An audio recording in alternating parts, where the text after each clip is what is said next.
Good morning, everybody. It is Thursday. It is almost 8 a.m., which means we have a great episode of GoJo Golic coming up for you. So, Sabrina Ionescu has her team in the lead of the WNBA Finals. We will talk all about that. Plus, Travis Hunter has some comments that he's been making about perhaps making his case for the Heisman. We'll get into that. And Victor Wembanyama, he also has some things to say about some guys who used to be his heroes, and his opinion on them has perhaps changed a little bit. We'll get into the NBA, which is about to tip off. All that and more coming up on today's episode of GoJo Golic. Stay tuned.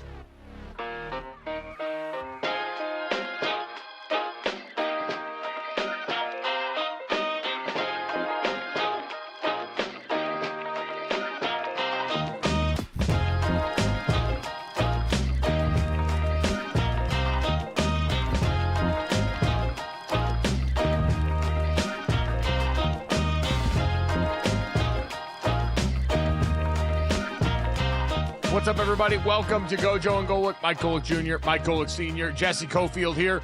We're presented by Campbell's Chunky, soup that eats like a meal, and we got a great show for you guys. As always, download, subscribe, rate, review us, leave us a 5-star rating. Check us out live Monday through Friday from 8 to 10 a.m. Eastern on the DraftKings network. Plenty of great stuff to get through as we roll along here. As Jesse mentioned, I am fascinated to have this Heisman conversation that Travis Hunter himself actually started yesterday, talking on Robert Griffin III's podcast. It's a kind of an interesting place we're at this year since none of the quarterbacks have really stepped up. We'll also talk to Shane O'Brien from the Missing Curfew podcast, do a little NHL scene set for you guys today.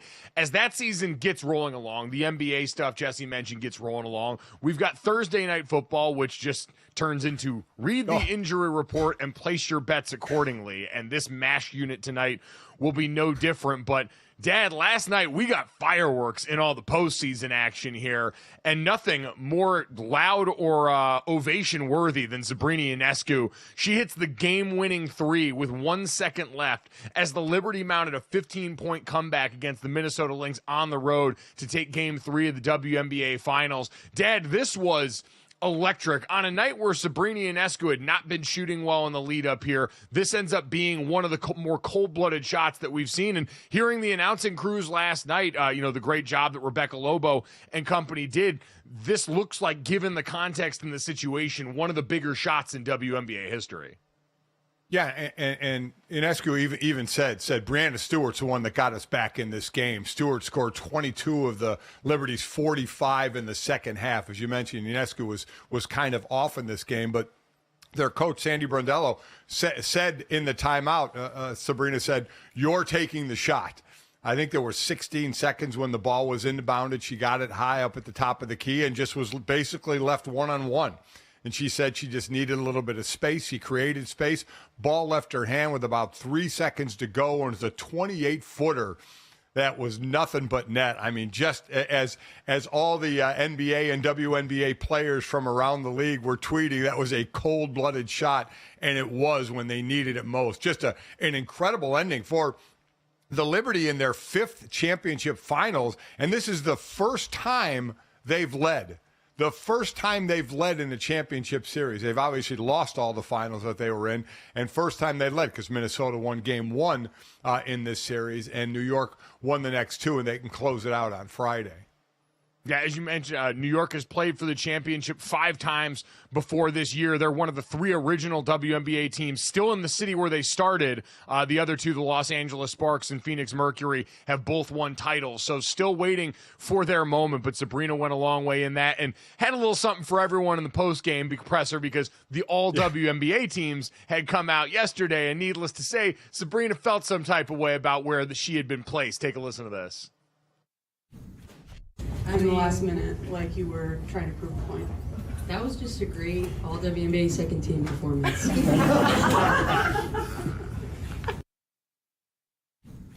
Pointing that out as the all-WNBA first team featured Nafisa Collier on the other side for the Minnesota Lynx. Asia Wilson, obviously the MVP for the Las Vegas Aces. Her teammate, Brianna Stewart, Alyssa Thomas from the Connecticut Sun, and Caitlin Clark, which I'd imagine that might be the one that drives Sabrina up a wall a little bit, just because they had very similar players. Sabrina, in a lot of ways, was Caitlin Clark before Caitlin Clark came along in more recent history for women's college hoops. She was a three-point phenomenon, a triple-double machine during her time at Oregon, and now in the league here, plays with a similar edge, Dan. I think that's what I love about both of them as players, and you saw it on display with Sabrina last night. She's a killer. She's not someone who's afraid to let that emotion take over and show in that game. You saw from her and Brianna Stewart, who you mentioned had the monster third quarter that really got them back into this. Stewie on the sideline early in this game in the huddle saying, we're not going to effing lose this game. This is the kind of will and determination that comes, Dad, from a team that has been to the mountaintop and lost the way that this team has and understands the opportunity in front of them. There's incredible mental toughness from this group. Yeah, what an incredible game it was.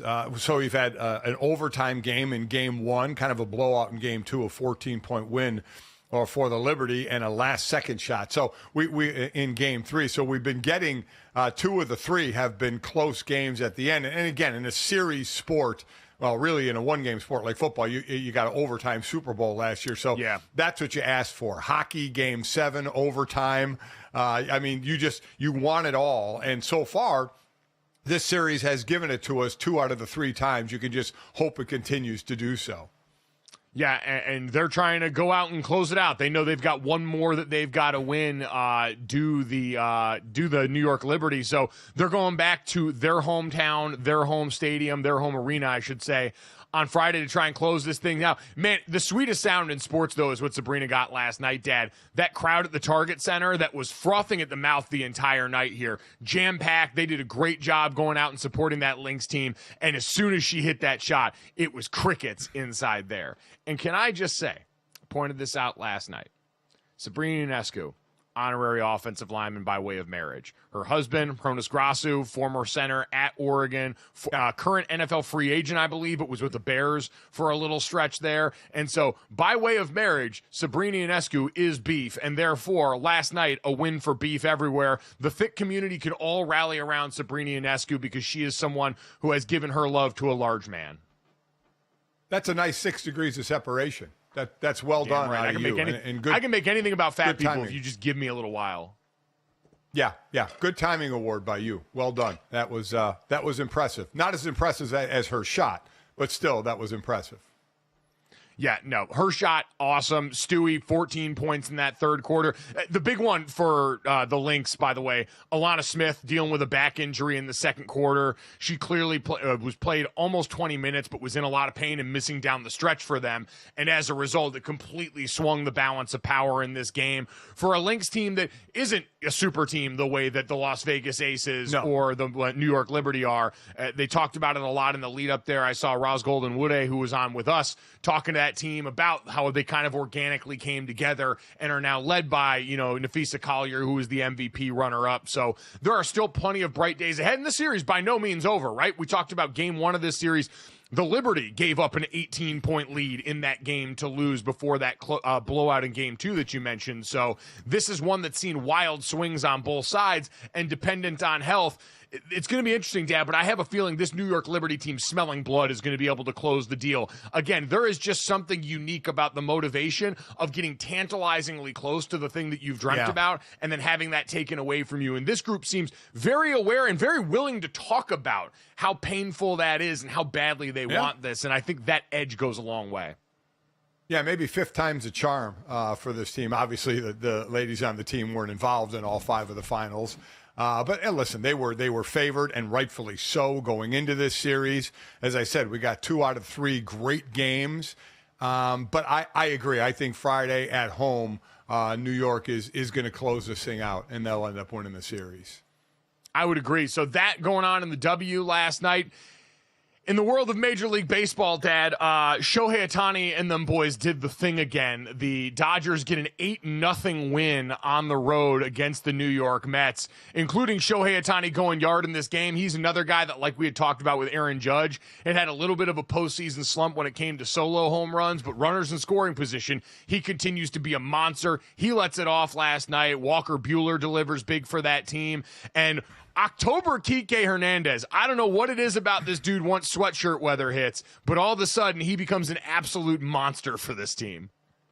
Yeah, 15th postseason home run for Hernandez, his 10th with the Dodgers, so that was impressive. Max Muncy also goes deep for the Dodgers as they blow out the Mets. You mentioned Shohei with runners in scoring position and bases empty.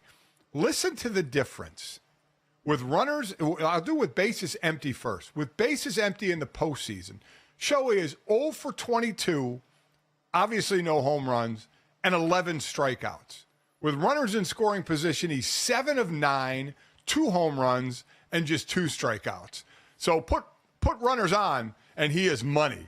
He is going to get the job done. It's absolutely incredible. As you mentioned, Walker Buehler got the job done because the Dodgers in Game 2 tried the all-relief pitching throughout the game, and that didn't go so well. Buehler goes 4 innings, gives up 3 hits, strikes out 6 in this game. And basically in the postseason, the Dodgers have been using 50% or more of the pitchers have been relievers. So they've been looking for some strong starters, and they got it from Buehler last night, giving him 4 good innings.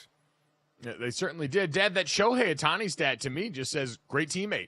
Doesn't want to just eat himself, wants to make sure the fam eats with him. So that, to me, seems like a feather in his cap and a notch in his belt. That's the kind of stuff you want to see from one of your team leaders there. And someone who led that team on the road, again, another home or another road crowd silenced by some of the great play of that Dodgers team. So they roll in much the way that you would expect in this series. We know not to count out the Mets at this point. I don't think anyone's dumb enough to do that, considering the very recent history of this team as comeback kids. So I don't know. It was one of those very exciting nights in sports where we got a lot of great quality postseason action to sink our teeth into there. And then on the other side of this, we've got the Mets and we've got the Jets. So, Dad, while we know the Jets are perennially the disappointing ones, the Mets certainly have plenty of history in that right now. It seems like, based on this trajectory, the Dodgers could be the team that ends the Mets season finally. We'll wait and see on that. Jesse, we'll see in the meantime if the New York Jets can pick up the slack a little bit and maybe try and ease some of the pain if this does go south for the other Ets team in the city.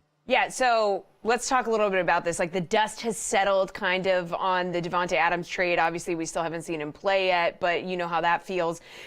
He's staying with Aaron Rodgers, you guys. That was funny for me to hear, that he's actually literally staying at his house. And Aaron Rodgers had a little bit to say about how he felt about seeing his old pal.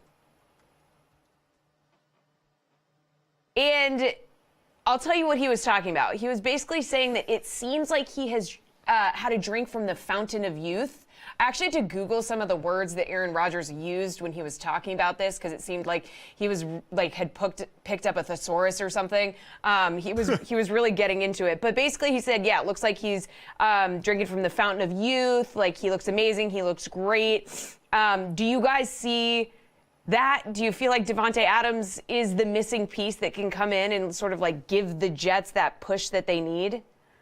Well, I want to say this. Shout out to Kay Adams for pointing this out. The fountain of youth is Baja Blast. This is the man who has lived in the house with the Taco Bell, and he has consumed the highest form of Mountain Dew that exists. I know Mountain Dew, I watch that. You know, we always talk about the little freaks in the grocery store and the people that make all the different flavored Oreos and things like that that end up showing up in my car for reviews.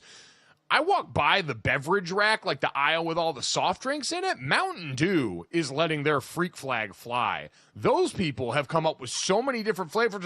It used to be you were drinking regular, you were drinking diet, or you were drinking Code Red, and that was it. And they got all sorts of names that I can't pronounce at this point. But the Baja Blast, at least to my knowledge, I probably need to go out here and do the work so I can say this definitively. But of what I have tasted, Baja Blast still the leader in the clubhouse. I think Mountain Dew products should actually be put with energy drinks because they're so caffeinated. I mean, they're just going to absolutely jolt you, and should be drinking, God, drinking, drunk, Drinking drunk, like a energy drink. Okay, drinking drunk. I never could get that straight of which word it actually. Tenses are hard. Yeah. But as far as the Jets are concerned, listen, their next two games are against Pittsburgh and the Patriots. So from that standpoint, because the offense is struggling, Pittsburgh does not have a high-scoring offense. The Patriots do not have a high-scoring offense. They both have really good defenses, like the Jets. So I think they would be lower-scoring games, and those all give a chance to the Jets to win. They've lost their last three games by 1 point, by 6 points, and by 3 points. So they've had one-score games. They were close, but they don't put up a lot of points. So I obviously think Davante. I mean, you look at Davante Adams, Garrett Wilson, Allen Lazard, and Breece Hall in the backfield. I mean, you look at it on paper, Mike, and it just seems loaded. Now, the O-line not giving Aaron a ton of time. The running game still needs to pick up the pace.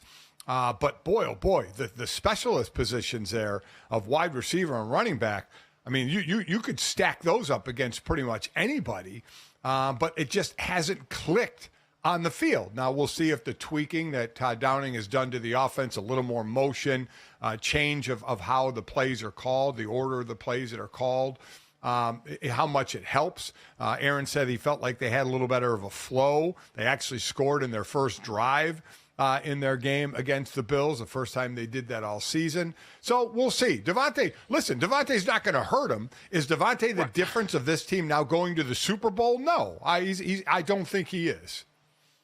No, and I guess that's what this ultimately is, right? Like, we can wave our hands and do this big version of this conversation because Davante Adams is a big name, Aaron Rodgers is a big name. He's not going to hurt this team. Like, this is a good acquisition for them because it was one of few that they could make at this point to try and improve a roster that knows the goal. The goals for this roster are far outpacing what this roster seems capable of right now, right? Yeah. Because you brought Aaron Rodgers over in the fashion you did, the only marker for success is Super Bowl. Like, we always say Super Bowl or bust for teams, but really that's what he's here for. Like, if you get a fun playoff trip out of this, if you're a Jets fan, does it feel even remotely worth it?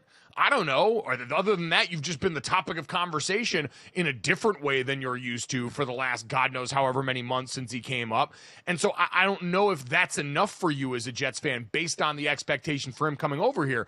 So again, if we're grading by that curve, almost nothing they do is going to be good enough because, again, Dad, it's like we talk about most any sport. Coming in and trying to microwave success is really hard, let alone the sport that's got 22 guys on the field at once when you swap out the group that gets under-talked about but is probably the most important in the offensive line. And, like, you look at that group and you see instances all the time where, hey, listen, we know Tyron Smith, we're glad he's out there and on the field, looks a little bit like he might be a step slower from the last couple of years. So if that guy all of a sudden is a step slower. You've got to worry about the ever-present threat of injury. You've already had to have your rookie tackle sub in as guys have been injured going through the year. That's far more concerning to me than a wide receiver room that just watched Garrett Wilson have his 2 best games, at least in the Aaron Rodgers era as a Jet in these last 2. I think the Jets saw what Tampa Bay did by bringing in Tom Brady and saying, and Tampa Bay lived under the same guys, right? It's Super Bowl or bust. And they got the Super Bowl. Now, so they figured, and Tom Brady's a walk-in Hall of Famer. Aaron Rodgers is a walk-in Hall of Famer, but Aaron Rodgers has certainly struggled in the postseason a lot more than Tom has struggled in the postseason. But I get what the Jets are doing. The fans had to be happy that they made the move, but it is a short-term, push all your chips in move, that if it doesn't work, it is a massive failure. And one thing Aaron Rodgers is right about, it's going to cost a lot of people their jobs when they don't, if and when they don't reach that goal of the Super Bowl. Yep, and we know, listen, Tom Brady accomplished a lot more in the postseason than Aaron Rodgers did, and even with those teams in there, Tampa Bay had an offensive line led by Ryan Jensen and a bunch of angry gingers that was ready to go, and had a coach that had been there and done that before, as opposed to what Aaron Rodgers walked into with the Jets. Coming up next, we'll take a look at another coach that's been there, done that, getting ready to face his old team on Thursday night.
All right, welcome back to Gojo and Gold. We got Thursday Night Football tonight, which, depending on how you view it, is either a proclamation or a threat.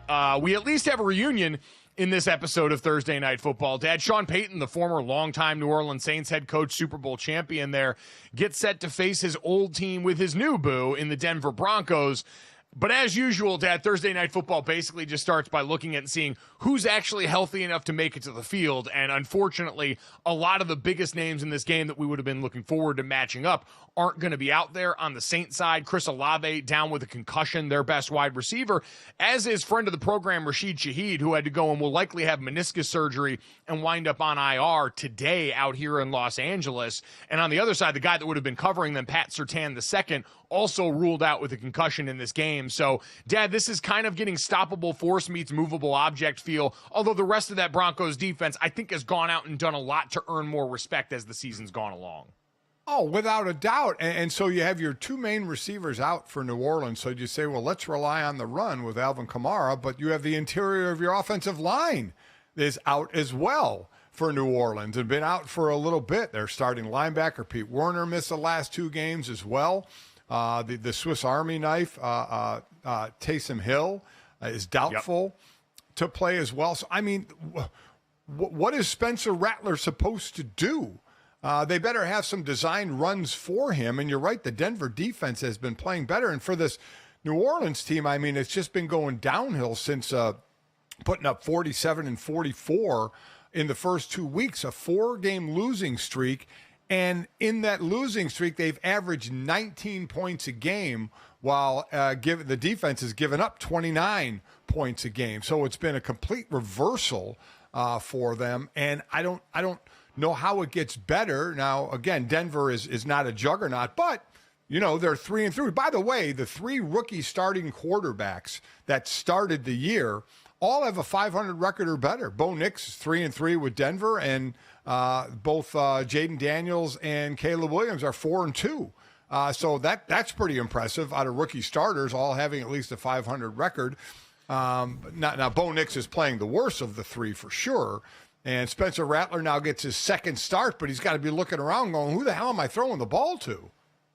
That's the thing. Like, we can have a talk about both these guys, Dad, because I'm curious what you've seen and what you thought of Bo Nix so far and his trajectory here. Bo Nix, according to Next Gen Stats, has a negative 47.7 expected points average on his pass attempts this season. He's the only quarterback at minus 30 or worse. He's been much better. Like, he's been a great scrambler and a subpar passer right now. He's generated plus 13.5 expected points on 19 scrambles, the third best in the NFL. And you've seen that's a carryover from his college game, right? Bo Nix was incredibly creative, scrambling usually to pass in college. He hit a lot of his downfield shots off that.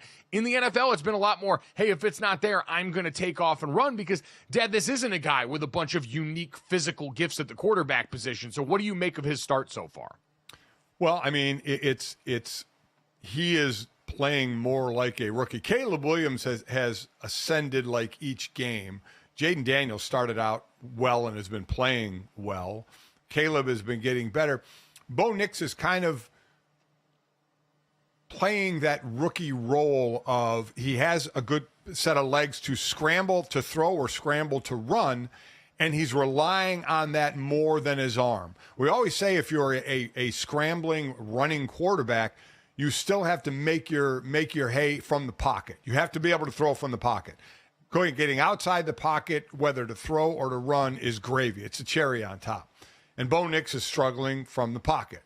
So, which is not odd for a rookie. I mean, this isn't to rip Bo Nix. It's just saying even though he had 61 starts in college, it's the NFL, and he's struggling from the pocket, he's more comfortable on the run, moving. And it's very difficult to sustain a living that way. So he's going to have to get more comfortable in the pocket. Like the other rookies are doing. They're more comfortable in the pocket now than Bo is. So I would say it's a normal rookie to young quarterback situation for the norm, more the rule than the exception of a young quarterback who can move. Yeah, and I don't mean this to sound demeaning, because, like, we've talked to Bo on this show. I got to cover him in college. He seems like a really good young man, but you also see why a lot of people were surprised that he was taken in the first round, because, again, you go out and see a guy that, Dad, has moxie and experience, isn't afraid in all these situations, but in college made a living largely subsisting on shorter throws. That's showing up early in the NFL right now. Scrambling, that's showing up early in the NFL right now. But then you see the lack of high-end physical gifts. That's the difference between guys like him, Caleb, Jaden, that you've seen go out there so far. Even Spencer Rattler on the other side has a cannon strapped to his arm. Like, that thing flies off his hand when he throws it. There are other flaws, and that's why you end up in the 5th round of the draft as opposed to where Bo Nix was taken. But I do feel like when you watch these quarterbacks in clusters, you see some of the physical limitations for a guy like Bo, and it's going to be about how fast does the mental catch up for him in a way that allows him to go and do something closer to what Drew did. Because I understand he's not Drew. I understand Sean might have thought that in some of the things that he saw there. But right now, that's not it. And so it's going to be a neck-up thing for him because you're right. He's thrown out of the pocket on a league-high 21.7% of his passes. And if you're looking for something tonight, just know these quarterbacks are going to be on the move. Because Spencer Rattler last week threw 32.5% of his passes at 8+ miles an hour. That's kind of how Next Gen Stats determines you're on the move. It was the highest by any quarterback in a game this season. Like, Dad, the Saints made a decision. Dennis Allen Company said, hey, we know our offensive line's a little busted up right now, and now with the receiver room banged up, we're going to roll our quarterback out a bunch. We're going to try and get him out of harm's way. We're going to simplify the reads and say, hey, if the first or second one maybe even isn't there, take off and go try and make something happen because he's mobile enough to do it. And that's kind of, I think, going to be the diet for both of these quarterbacks tonight in this game, given the defenses they're facing.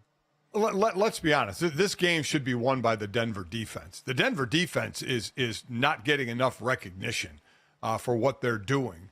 I know the club is 3-3, but they're 5th in the league or 4th in the league in total defense, 5th against the pass. They're in the upper half against the run, and they're only giving up 16 points a game. I mean, 16 points a game. That's 4th best. And this offense for New Orleans, I mean, has been muted with the receivers that are out. So Denver should be eating plenty. Denver's defense should be eating plenty in this game. Yeah, I mean, both of these defenses, quite honestly, the Saints and Broncos are 2 of 6 teams in the NFL that have multiple players with at least 20 pressures this season. Like, that's the one thing you could say, Dad, for the Saints when they were off to their great start this season. And, man, what a wild swing for them, by the way, right? You go through those first 2 games, everyone's finally loving you up. Clint Kubiak's the star of the show. You're putting up 40 points in back-to-back outings, and ever since then, it's just been a steady chipping away at your foundation due to injury, starting with that offensive line, working to Taysom Hill, and then your quarterback, Derek Carr. Now the receiver room's getting it. Like, it's been a nightmare of a mash unit for this Saints team ever since that, and you feel for them, but defensively, that was kind of the difference in my mind between them and a lot of the rest of the NFC South. Like, the Falcons still figuring it out on defense. We leave the Panthers off to the side. The Buccaneers, we've seen, it's basically about the health of Vita Vea and Antoine Winfield Jr. in terms of what the level of that defense is going to go to. And so you had the Saints that felt like they were the most consistent force on that side of the ball, and now it seems like it's not going to matter because you're trotting out a series of backups on offense for the most of the season. I think the one thing we can all agree on tonight, we have a 3-3 team against a 2-4 team that has had all its weapons taken out. Al Michaels is going to be upset tonight. My God. He's going to be upset. Yeah, he is going to have a hard time with this game. Shame on me. I didn't look up to see where these teams stood in terms of penalties on the season to make sure that at the very least there wasn't going to be a lot of yellow out there, but with young, lesser skilled players does tend to come a lot of flags. And so I do worry about the health and safety of our good buddy Al Michaels at this point in time. Denver 2.5-point road favorites in this game, Dad. I'd imagine a bunch of that is just the fact that, hey, Bo Nix, while he's a rookie, is at least a rookie that's played a lot more than Spencer Rattler. You mentioned the offensive line for the Saints has been cracked. So is there any world where you like the juice of Saints getting points at home? I would be stunned. I'm stunned it's only 2.5. Well, though Denver hasn't really shown a ton offensively, so I guess I could see the points will be down tonight for sure. But I would definitely go with Denver. I mean, you can only be so beat up. I mean, I know it's next man up mentality, but I mean, holy smokes. I mean, it is really next man up for the Saints, and I just don't think they're going to have enough firepower. I would probably agree. Like, especially now you get both those receivers out. I just don't know what you're supposed to do. I'll give the benefit of some experience, and quite honestly, the experience of Sean Payton. You talk about having a rookie ready to play in that building. There are very few people that know the Dome as well as Sean Payton, who's going to be coming back, and I'm sure have a little extra for this one. I know he won't say it, and we know that most coaches don't give credence to this stuff, but Sean seems like a guy that'll have some extra you-know-what to him going back to a city that, Dad, he's got, and I always said this, him and Drew Brees, and that team for the Saints, that's one of the most unique bonds between a team and a city ever, considering considering what New Orleans went through with Hurricane Katrina before that, and what that team did when they came along and won that Super Bowl. I think it's got to be different for them going back. So it's not to say that's the overwhelming factor, but I do agree with you. I think Denver gets this done. I think the under is the bet in this game as well, too. I would look Alvin Kamara, rushing props. I didn't see what his line was in this game, but probably the over on that. They're going to find a way to feed him the ball probably every humanly way possible. Yep. Every way humanly. No, I agree. I agree. And the story of New Orleans with the hurricane with Steve Gleason, I mean, it's just been that city and that team have certainly bonded well. There's no doubt about that. So I don't know. We'll all get through this together is the way that I look at it here. We'll try and be entertained as best we can from these two teams going forward. Jesse, another team falling into this category, and a couple of teams that are probably more on the side south of 500 right now. Let's talk about a couple of these coaches that are feeling the heat here. Doug Peterson, Kevin Stefanski in Cleveland, everything kind of going bad for these squads right now. Yeah, things really boiled over for the Jags in London. Players went as far as saying that the team flat out quit. So Doug Peterson actually had to clarify some comments he made about winning culture within the organization. During the week, and I don't want them to feel, even though we haven't won yet, I don't want them to feel sort of mentally defeated, if that makes sense. Because that's where the slippery slope comes in, right? If you feel like you're going into a game where you don't have a chance, then you're not going to have a chance. If you're starting out a statement saying, even though we haven't won yet and you're this far into the season, things are just bad. Yeah. Yeah, I mean, all of that was just a bunch of, like, word vomit soup that doesn't actually make any sense, Dad. This is a man searching for answers that he doesn't have, who probably realizes his time is not long in that world down there. Well, yeah, I mean, and the difference between Kevin Stefanski and Doug Peterson is Trevor Lawrence going to be the quarterback there. He's not going anywhere, and they're not winning with him and the team that they put around him. And with Kevin Stefanski, he's getting the quarterback forced on him without question. And when he says, well, it's a decision with me and the coaches and management and ownership, it's an ownership decision. So he is, and look what he did with that team last year with 4 or 5 different quarterbacks, right?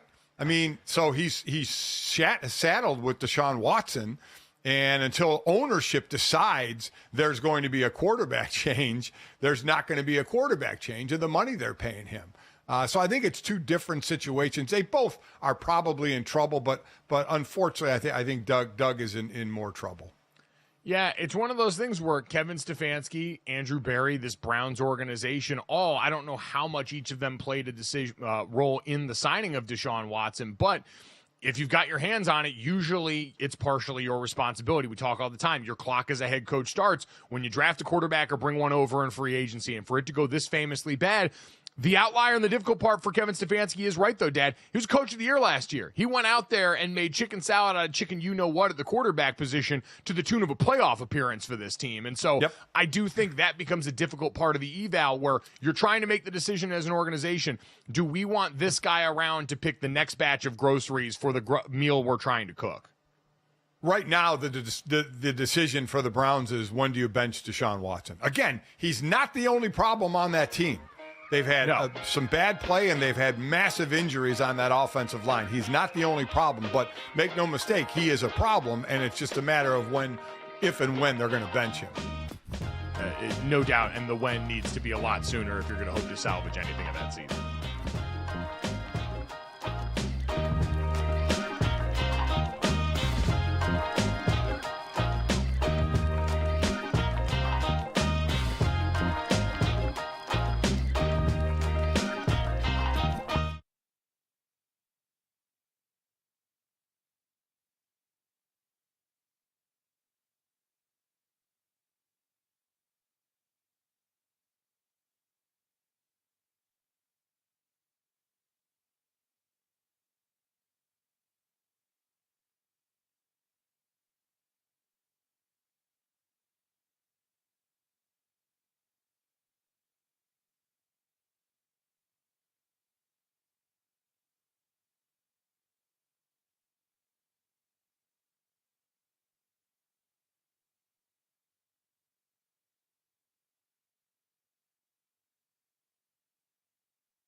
Welcome back to GoJo and Golic. Jesse Cofield, Mike Golic Jr. and Mike Golic Sr. here. Guys, let's talk Heisman, okay? So dual threat superstar Travis Hunter doesn't usually say much. He has been in the Heisman conversation. As we talked about earlier, quarterbacks haven't really stepped up. This could be a non-quarterback year for the Heisman. So he sat down with former Heisman winner. How many times can I say Heisman in this monologue? Former Heisman winner RG3 on his podcast, and he had this to say about the race for the trophy. I don't know who was there. I mean, y'all see Ashton Genty, but it's not like we haven't seen a running back that's good. All right. We haven't seen a player that plays both ways, and I'm gonna keep saying that. It's like he have 95 carries. Yeah. For 1,000 yards. Yeah. If I had 95 catches, how much yards you think I have? Okay. So what do you guys think about Travis Hunter going on and make some of these comments? He also made some other comments about how like he's doing something nobody's seen before, which GoJo, we kind of talked about this the other day. Yeah, and I mean, I think that should be the crux of his argument. Dad, like at a base general level, I don't have a problem actually with a player, especially in this day and age, going and advocating for himself to be involved in this award. We see schools run Heisman campaigns for players all the time. And so a guy going out and say, I believe I'm the best player in the country, I don't have an issue with that. I think the framework for this is flawed. Like there are position differences that indicate that trying to bring up the 95 carries versus 95 catches things. And just in general, like, I think it's a bad argument structure when you have to try and dim somebody else's light to make yours shine a little bit brighter. It never ends up making you look good in the long run there. And I'm not saying that Travis is a bad guy or anything. I'm just saying the way he went about this, I think, is a little bit flawed and doesn't really do the best job in supporting what is an absolutely valid Heisman case. Yeah, listen, I'm never going to change. You call me old school or whatever. I'm never going to change as far as self-promoting or downgrading others. I don't like it. And quite honestly, and I know in this day and age, players talk themselves up, but there is no doubt his play gets highlighted. He is on a team that is showcased or talked about as much as the top teams in the country because of Deion Sanders. Everybody knows he plays both ways, especially, and the only people that need to know are the voters, of which you're one of them. You know he plays both ways. So I don't understand why he has to keep saying he plays both ways, but I'll even let that go. But to, as you said, dim the light of someone else. You know what? You don't have 95 catches. And Ashton Genty is making the most of his runs who missed 2 second halves. So you don't dim the light of somebody else to make your point. If you want to talk about your own stats and, hey, nobody else is going both ways, okay. But to talk down about somebody else, we've seen good running backs before. Not a fan of that. Not a fan of that. Again, especially as somebody who we hear about all the time. So he doesn't need to say one word about his Heisman race, and we're going to know about it. And I get it. I get their show, he and Shador. I completely understand it. I guess that's my point. They're getting plenty of airtime and playtime to show what they can do. So, yeah, I'm not a fan and never been a fan of A, self-promoting, and B, putting somebody else down to make you look better. And I will never be. Yeah, I'm with you on the latter. Self-promotion doesn't really bother me, but the latter, I'm with you. Like, you don't have to make it comparative. Someone else doesn't have to be worse for you to be better, especially when you're both doing something that we all value, right? Like, we don't see this a lot with position players in this day and age with the Heisman. We want this chance. And I think as a national media, and maybe this is what Travis is feeling, are trying to sort of celebrate both simultaneously because we don't know how long this moment's going to last, Dad. You look on DraftKings Sportsbook, Ashton Genty's still the favorite pretty, not overwhelmingly at this point, as Dylan Gabriel gets the bump coming off that Ohio State game. We are predisposed to reward quarterbacks because they touch the ball so much. It's quite honestly a thing I worry about with Travis Hunter and this Colorado team, because you turn on the tape, it's not like Shador Sanders is playing bad either. Like, the guy does some really special things.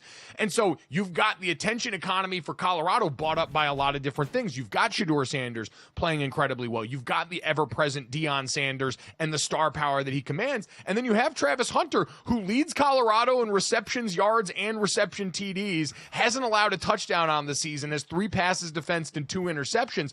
Like, Dad, it is an objectively Heisman-worthy campaign thus far for Travis Hunter. It's just also, and I do think this is a factor, rule of cool sometimes plays in, Dad. having a cool running back, and I've heard Bomani Jones talk about this for years. I always actually think of the line from the Joker, Heath Ledger's Joker, when he asked the question, he's in the cell, he's like, do you want to know why I use a knife? He goes, it's too quick the other ways. You don't get to savor all the little moments. That, to me, sums up the difference between passing and rushing. Where passing, yeah, you can have great receivers. You can have stuff that looks cool outside there, but it's a little less personal than someone that can go and bounce off tacklers and make people miss and do the things that a great running back can do. It's one of the coolest thing our sports has, and that's why I think so many people were sad as certain leagues, the NFL, started to try and migrate away from that. And so having a guy in Ashton Jeanty who does so much of it the hard way in this one. Dad, last year, there were 8 running backs that finished the season with more than 850 yards after contact. Ashton Jeanty has 841 right now after contact. Like, this guy is bouncing off defenders. He's running away from defenders. He's got 8 runs of 50-plus yards. He's doing everything that he can do as a running back in the most exciting way possible. And now that we've get to watch sort of like the home run race as he tries to track down Barry Sanders, there's a lot of exciting about that has sort of overcome, yes, the fact that he plays in the group of 5. And so I understand Travis's frustration because he's going out and doing a lot for his team and something that should be recognized by this award, but he's running into something that's really hard to ignore because of just the nature of that position. Right. Yeah, and listen, Travis, by the way, is right. We have seen other great running backs, but I mean, what this guy is doing, and it's so, just to add to the quirkiness of the way he stands, just straight up tall before every play is kind of wild for a running back. A running back from a non-power conference hasn't been invited to New York as a Heisman finalist since TCU. Now, TCU wasn't in the power conference back then. LaDainian Tomlinson back in 2000. The last time a non-power conference player has been invited. And Jeanty, the way he's going, is going to be invited. He has a good chance to win it. And a lot of this has to do, Mike, as I think we both know, that no quarterback has really taken the reins, right? Dillon Gabriel was a preseason favorite. He fell out because of the way they played early in the season. He rose back up. Jackson Dart was the preseason, was up there. He fell off because of a couple of losses. Cam Ward is up there now, 20 touchdowns, 4 interceptions, second in the nation in yards to Jackson Dart, and an undefeated team. That always goes with it of how well you're playing. Now, you can, and that's always on the quarterback.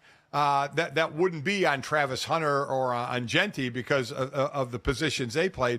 But wins and losses are always on a quarterback. So I feel that Cam Ward, obviously Dillon Gabriel, because of the win at Ohio State or at home against Ohio State, I can see how they put him back because you're talking about big-time players at big-time games, and that's one thing that Jeanty, with the schedule they play, but he had a big game against Oregon.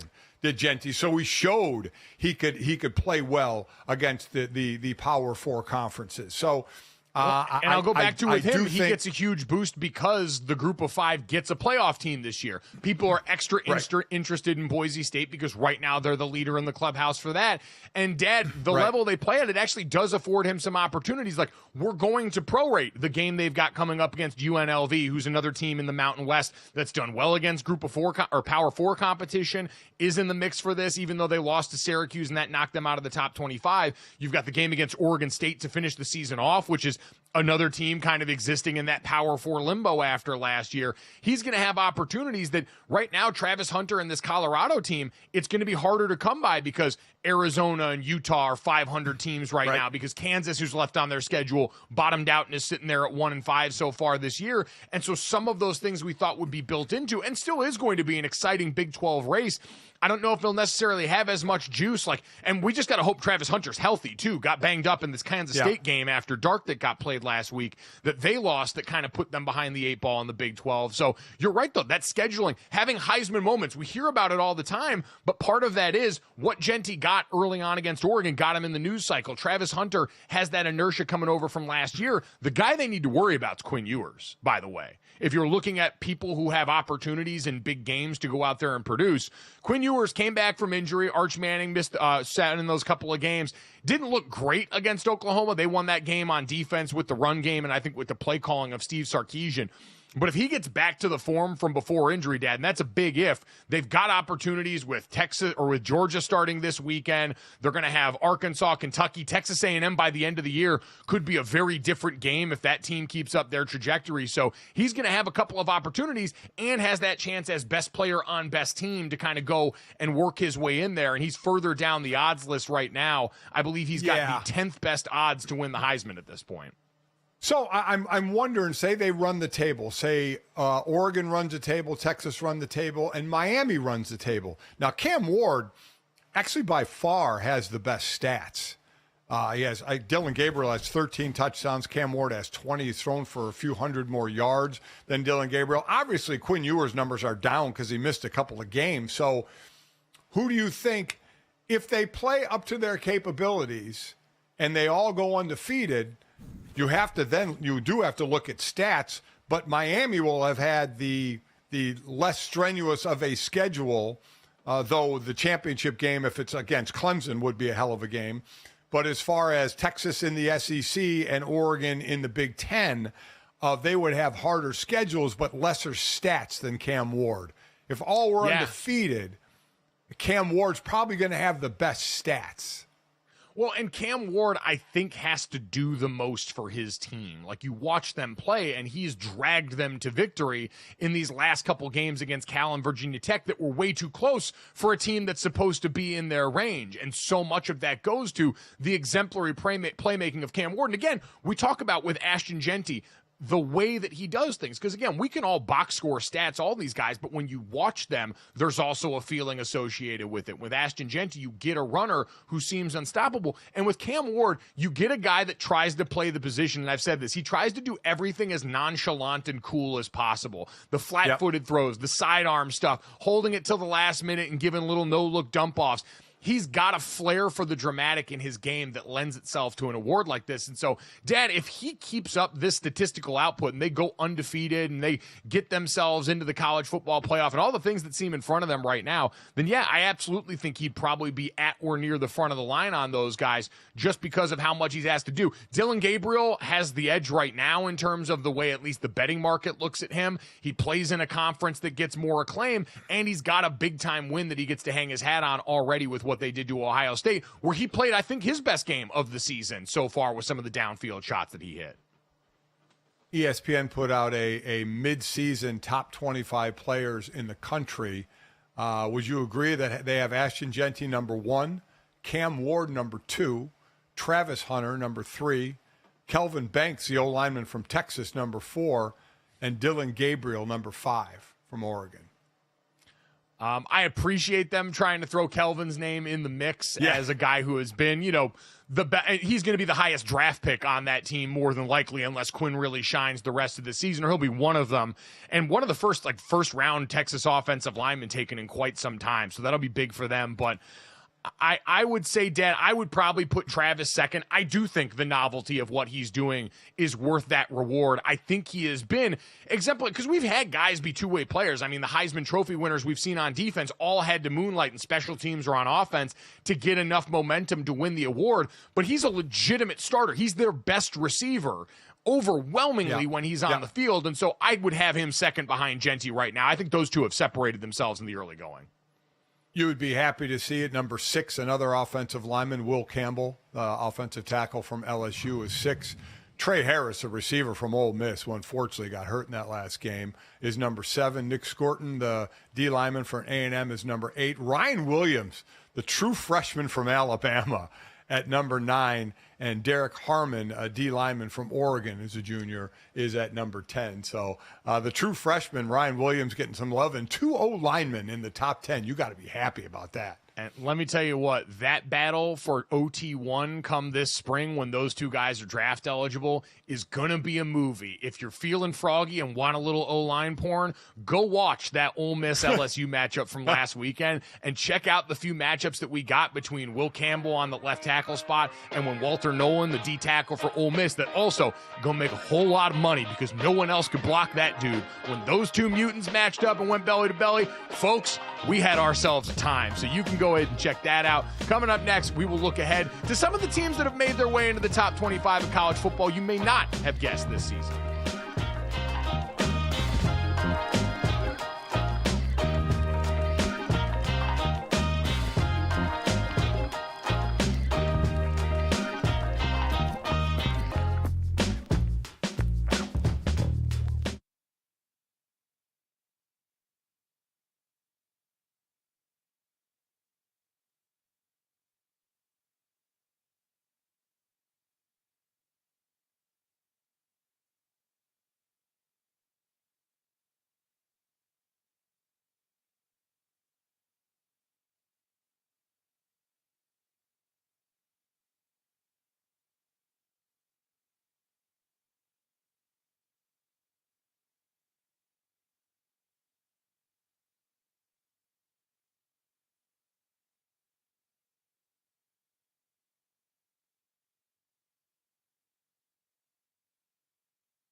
Welcome back to GoJo and Golic. Mike Golic Jr. here, coming up in hour number 2. We'll take a look at some of the surprise teams in college football and who we think has staying power inside the top 25. But right now it's time for Better Yet, presented by Larceny Wheated Bourbon. Lock in a win and seize tonight, Bardstown, Kentucky. 46% alcohol by volume. Think wisely, drink wisely. We got 2 MLB games tonight, Yankees and Guardians, Dodgers and Mets. Both the Yankees and Dodgers are road favorites at -1.5.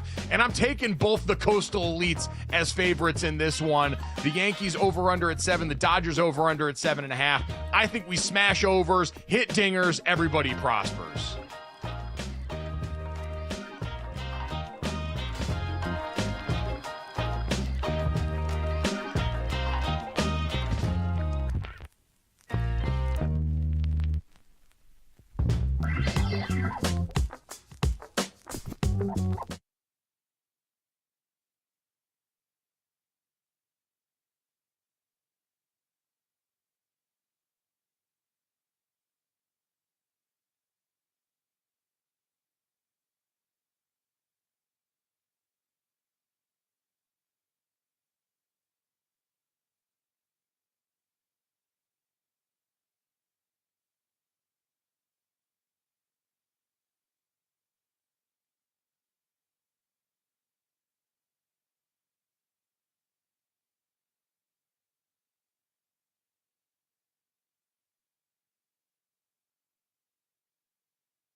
Welcome back to GoJo and Golic. Jesse Cofield, Mike Golic Jr. and Mike Golic Sr.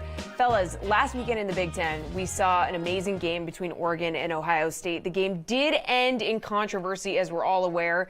Dan Lanning intentionally putting 12 men on the field to shave time off the game clock. Here's Lanning explaining the decision.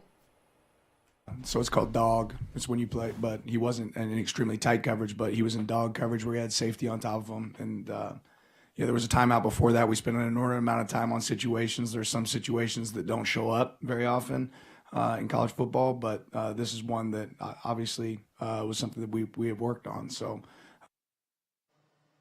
Okay, so because of Dan Lanning's statement, the conversations around it, the NCAA wasted no time issuing a statement of their own. They had a new rules interpretation on how to handle a penalty for 12 players on the field in the final 2 minutes of either half. So basically, if the defense has 12 players actively participate in the down, the offense can choose along with the 5-yard penalty to have the game clock reset to the time that had been displayed at the snap. So no longer can use that to shave time off the game clock. And geez, that was fast. The NCAA was like, not on my watch.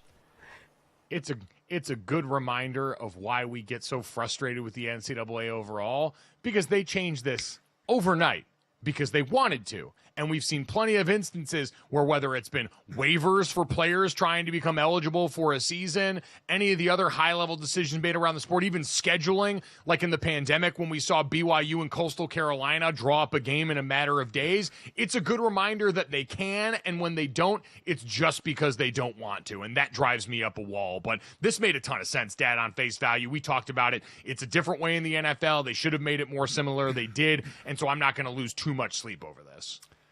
You see the smirk on Dan Lanning's face when he was explaining that they work on this? As I said, when I was in Philadelphia, Buddy Ryan, we put 14, 15 guys on the field in a situation like that to really make sure they weren't going to gain anything. So they changed it again. You could to actively participating with 12 men. There's also other ways that you can do it with 11 guys. You can get up on the receiver and you can just, all the DBs can hold the receivers. Just take a holding penalty. Clock burns, and you take the penalty, just like 12 men on a field. But there is that rule that I mentioned the other day of an intentional penalty to benefit your team, where then the refs could step in.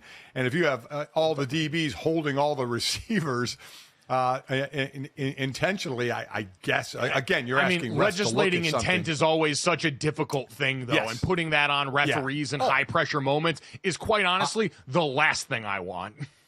I agree, but there's always a coach that will try something, just like Dan tried to put out 12 guys on the field. And I have no problem with that. In, like, if you know the rules and go over them well enough to actually take advantage of them, I'm fine with you getting the reward. There was nothing illegal about what Dan Lanning did. It's gamesmanship. It's part of the sport. Now, you know, there are some people that might try and, you know, shoehorn that into the same conversation about players faking injuries, which I don't subscribe to and think that one needs to be done away with. It's another difficult thing to legislate. But this one, the guy knew the rules. They drilled it in camp. They were ready when it popped up. It was in the biggest game of their season so far. So you get bonus points for that. And now it goes away forever. And you get the distinction of having hurt someone else with that and now not having it be able to hurt you going forward if you're Dan Lanning, which is probably why every time we see him, he looks like a little kid with a secret that he desperately wants to tell you.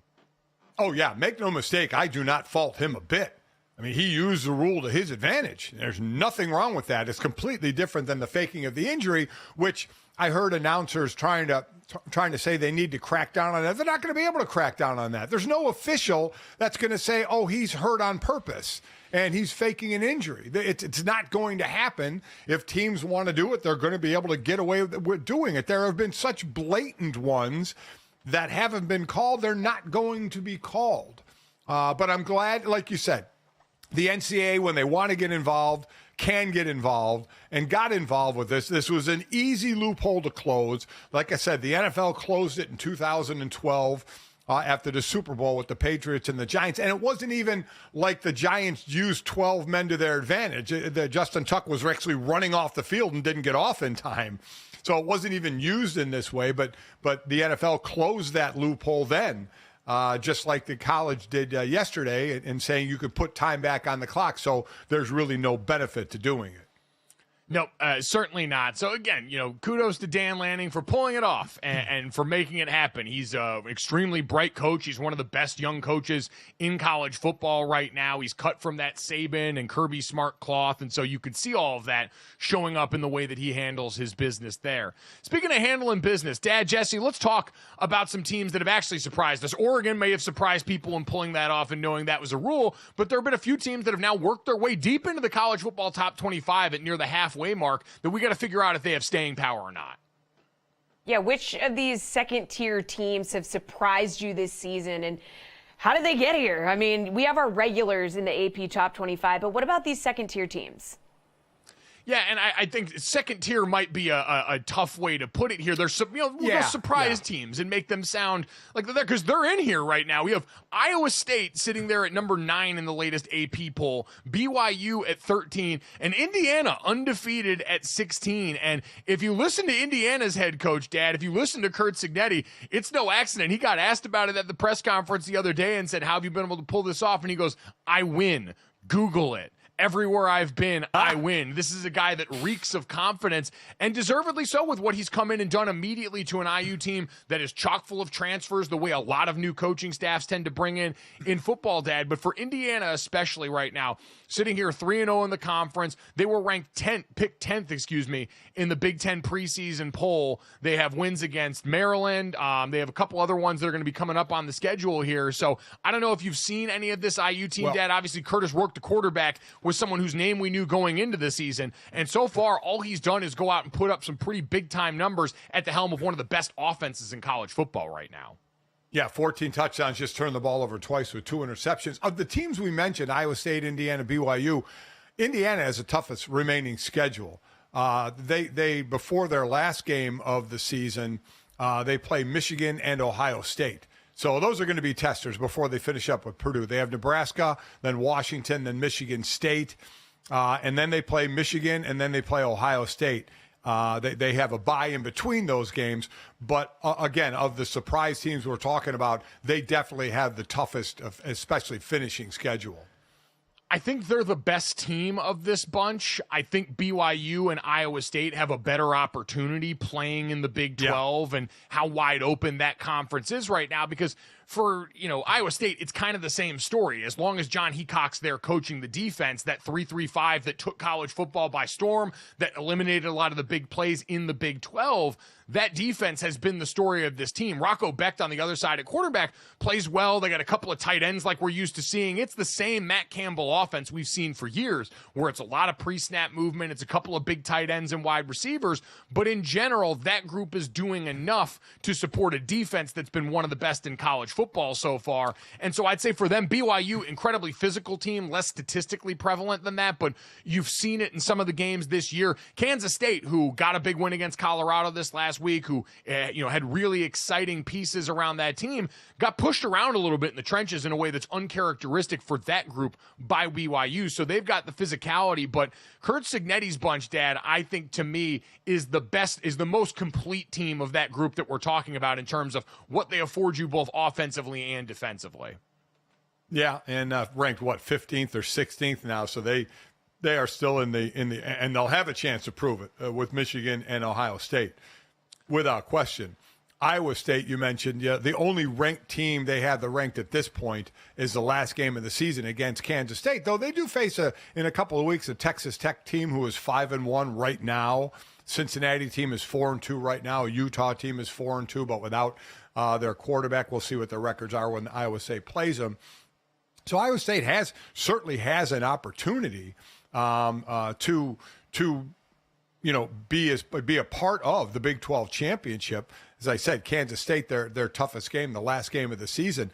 I think the Big 12 has been the most surprising conference. Would you agree with that? I mean, we're seeing, obviously, Florida State in the ACC has been the surprise disappointment of the year, of what the expectation was. But we thought Miami would be there. We thought Clemson would hang around, and Clemson is exceeding, in my opinion anyway, my expectation, especially on the offensive side. SEC, Big Ten, the players are the players. In the Big 12, I mean, we thought Arizona would be up there.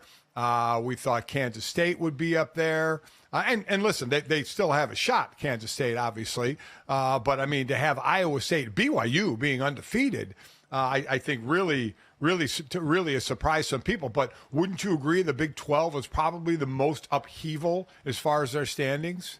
Well, and I think we kind of expected that, though. Like, outside Kansas State and Utah kind of had the gap between them at the start of the season in terms of perception. And Utah, so much of that's tied to Cam Rising. Like, we talked about this the other day. They were always going to go as he went there, as I think Zach Wilson's little brother is getting set to start for them now that Rising's going to be on the shelf for the rest of the year. And so once that team went by the wayside, this all felt a lot more accessible. Iowa State currently the favorite to win the Big 12 on DraftKings Sportsbook. They're at plus 160, followed by Kansas State at plus 350. And I mentioned before, defensively, 5th in points per game allowed, 5th in pass yards per game allowed, 4th in turnover margin. They've got 6 different players that have helped combine for 10 interceptions on the season. So they've put a lid on the thing defensively and made their presence felt. And that gives them a chance, Dad, to be stable in a conference that is anything but, I do think gives them the best chance. But you're right. This has been and was expected to be the most chaotic conference in college football, and they've lived up to the billing so far this year. Because for everyone else, like, I love the Indiana story, and I do think they're really good.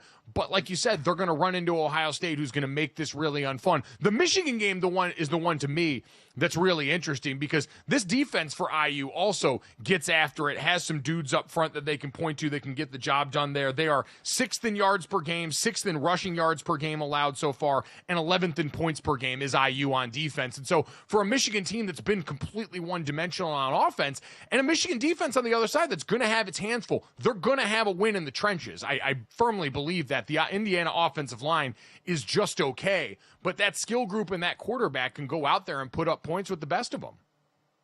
Yeah, I think, quite honestly, I think BYU has the best shot as far. They don't play anybody ranked the rest of the season to make a run. Iowa State still has. Are we giving Texas Tech enough love? Texas Tech is 5-1 and 3-0.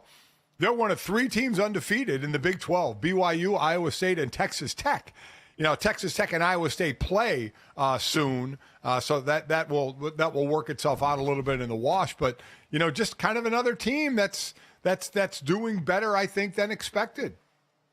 Yeah, again, it's why I don't want to diminish what Indiana has going on, because, you know, vying at this point for a shot at the Big Ten championship is still, in theory, possible. Like, most people assume it's going to be Oregon and Ohio State, but having to play one of those teams on the schedule and then look down the road at that as a possibility, it doesn't diminish what's going to be a great season. But again, I don't want to make everything about the end goal. BYU and Iowa State have a legitimate chance to represent that conference in the college football playoff, a conference that I think is more than likely going to be a one-bid league, but still gets a chance to go and get to the dance. And so that's why you look at them with a little bit more opportunity than maybe an Indiana team that's been really good, but unfortunately maybe on the outside looking in when it's all said and done there, which is crazy that you can even entertain that conversation, and is a testament to what Curt Cinetti has already done, to his point, just winning at every spot he has and coming over and injecting a lot of life into this Indiana program.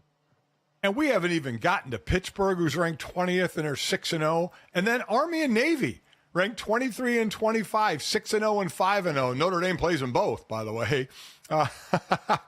So that should be fun. But I mean, yeah. it is something of what's going on with some of these undefeated teams, lower ranked, and just have a chance to move up.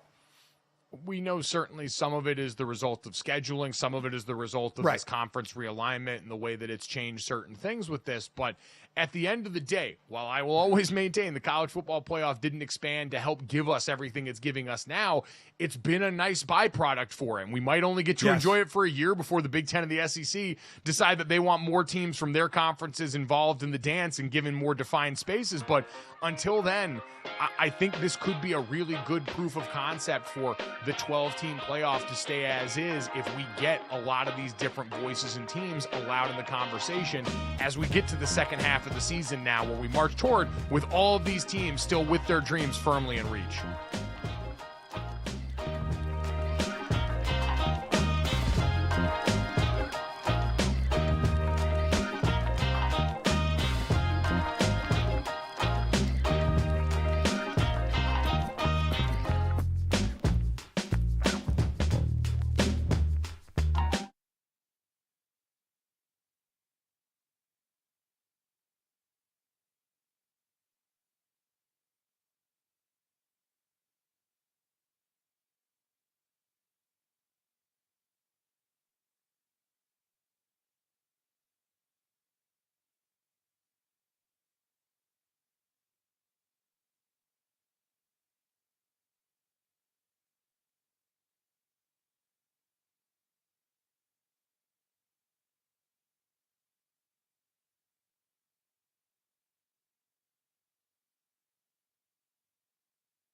Welcome back to GoJo and Golic. Jesse Cope with Mike Golic Jr. and Mike Golic Sr.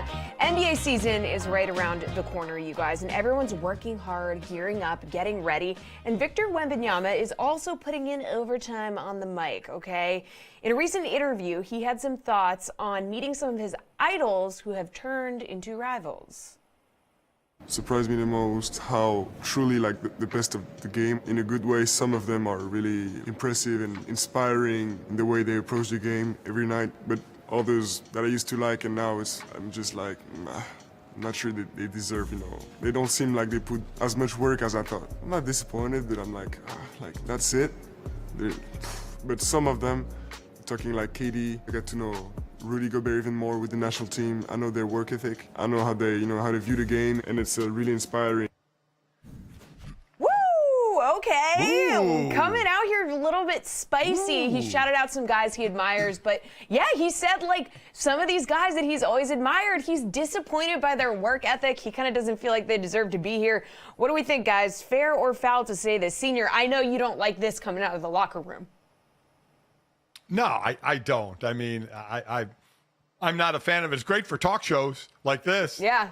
To go, ooh, look at all our reaction. Goes, ooh, how spicy. Who's he talking about? He didn't name names. Come on, name names. But yeah, I'm not a fan of this. But again, I'm part of the old school interview. But I do think others would not be as turned on by this either. Though, like I said, it's great fodder for shows. I actually kind of love it. Because I think I think it's a window into the mindset of Victor Wembanyama, because he's never struck us, and we know we have a limited bit of exposure to him so far through one season. But what was the book on Victor Wembanyama last year, Dad? He was a sponge, right? Anytime he was around vets, he wanted to bend an ear to try and get some sort of game from them as he figured out how to transition into the NBA. He never struck me as an overly arrogant guy. Although maybe that's just, the history of San Antonio Stars and how muted they tend to be when it comes to certain things. This is probably the most exciting thing anyone who's played for San Antonio has ever said, considering the history of that franchise.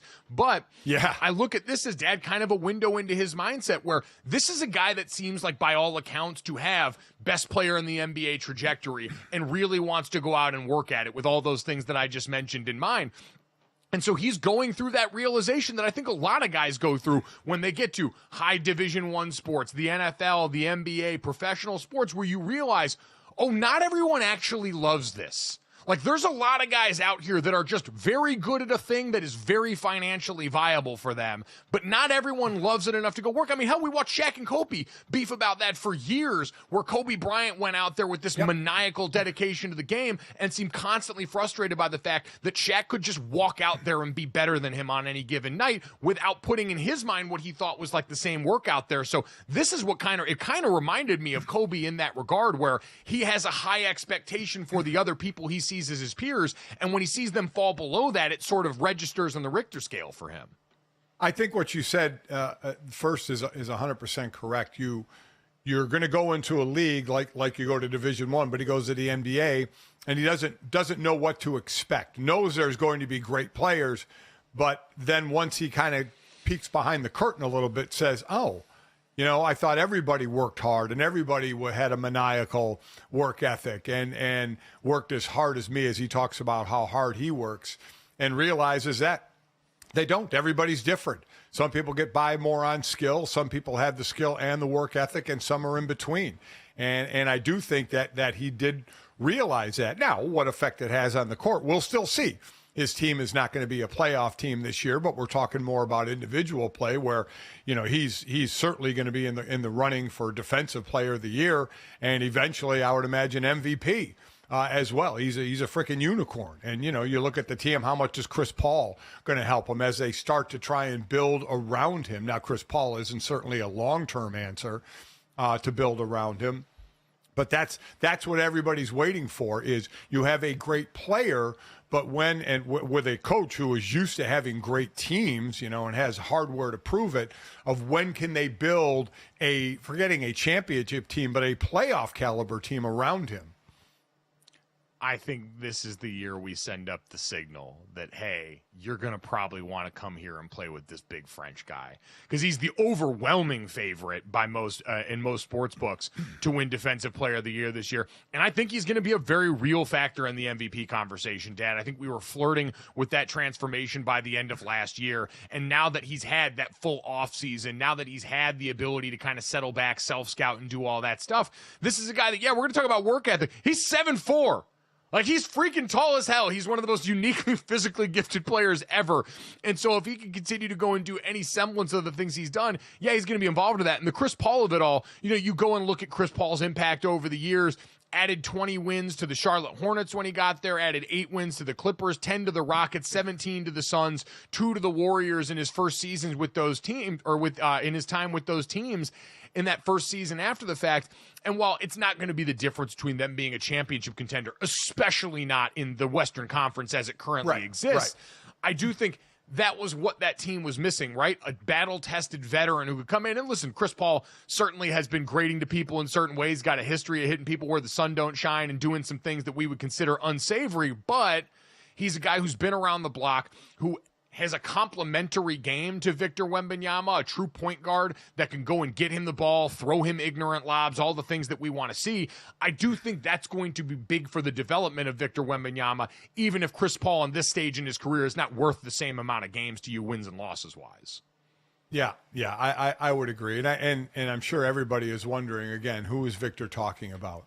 I know. What star did he come in and see in the league that has not lived up to his expectation of a work ethic?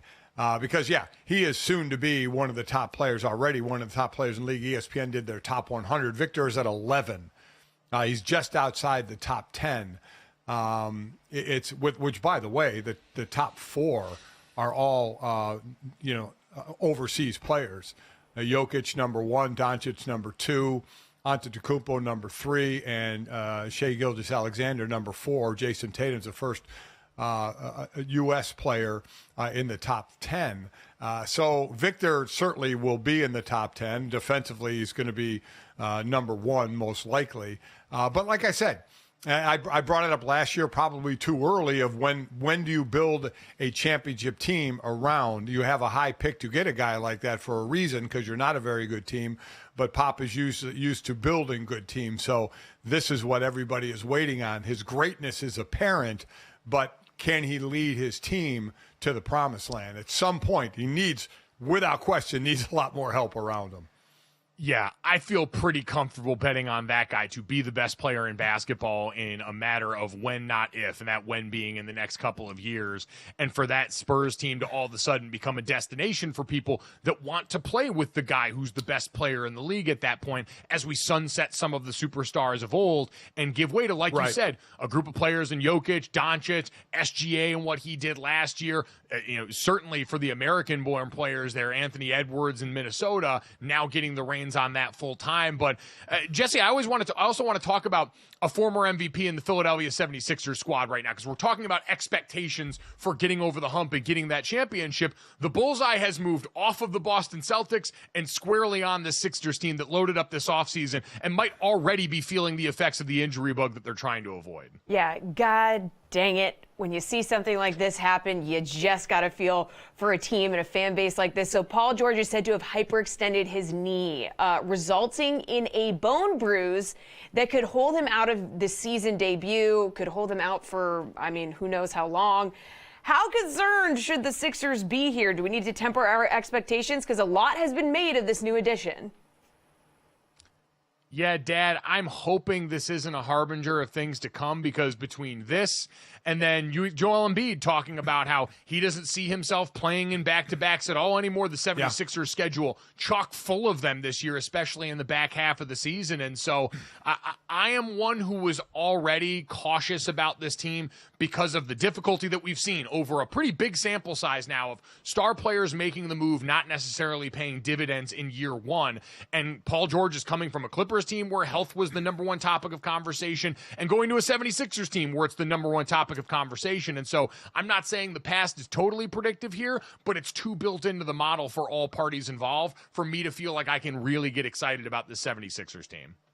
Yeah, they're nervously my team to make it out of the East, and nervously because just of this, a Paul George injury already, a Joel Embiid injury.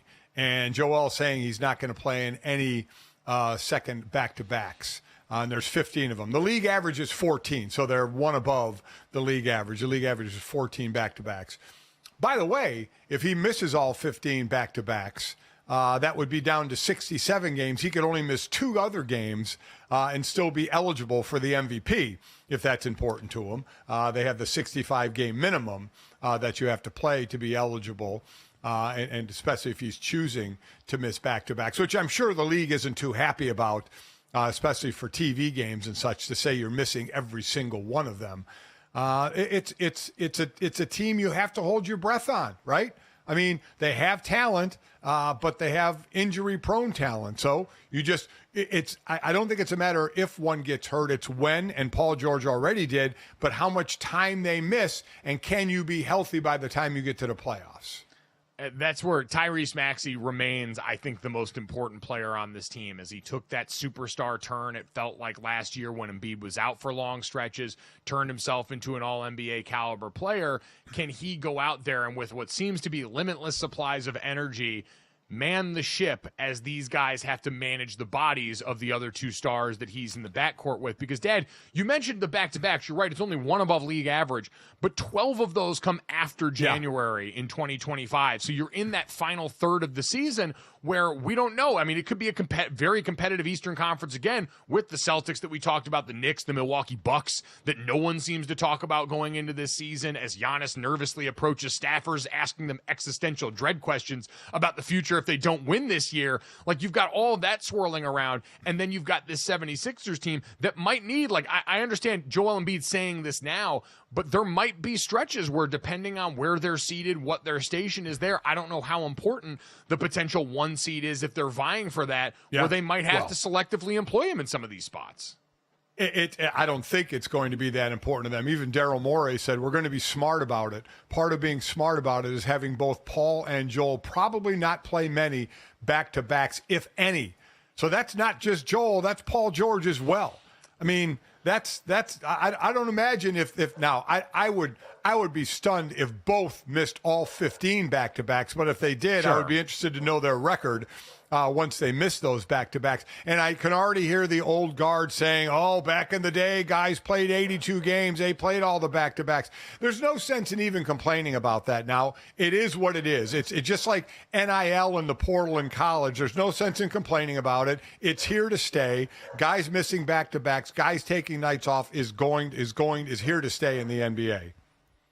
It certainly is. And with these guys, again, with Joel, it's very specific to his history. Like, Joel Embiid is a guy who's dealt with a ton of lower body injuries as a 7+ footer with significant weight on his body. Now, I know he's trimmed down this season and made note of that. He's going to try and take some of the pounding off those knees and lower body joints that have done him dirty in the past. And so I hope that helps and works out. But in doing this and structuring it this way, I think it's the only way you can operate. Because for Joel, too, you mentioned the threshold, the dumb threshold that's going to make the NBA look really stupid at some point when a really good player has to miss like this in the name of trying to get to the postseason that we've all lionized to the point where teams have followed suit.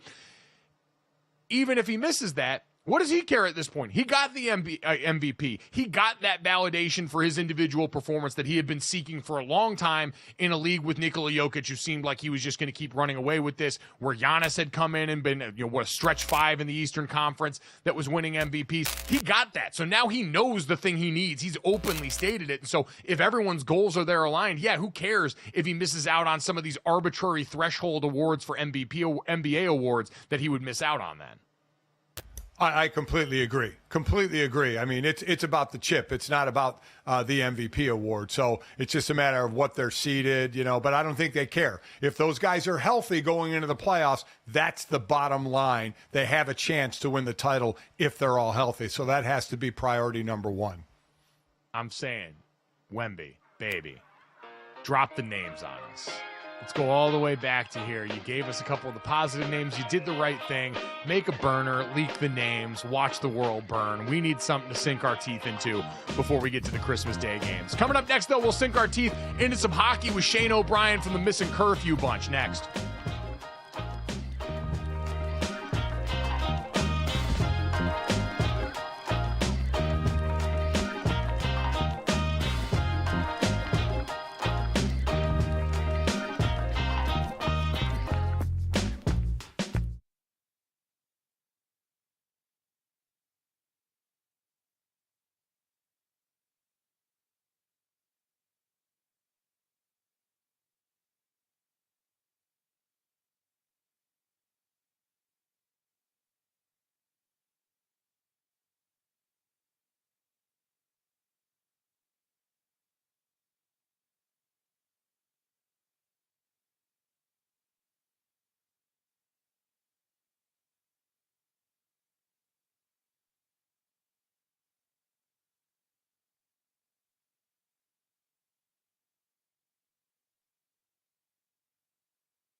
We're about a week late on the start of our hockey coverage around here at GoJo and Golic, but thankfully Shane O'Brien from Missing Curfew kind enough to help us play catch up here and get ready to go. Although, Obi, we're just talking off air. You've been wheeling and dealing the NFL trades right now, dialed in midway through their season, so you got a lot you're balancing at this point.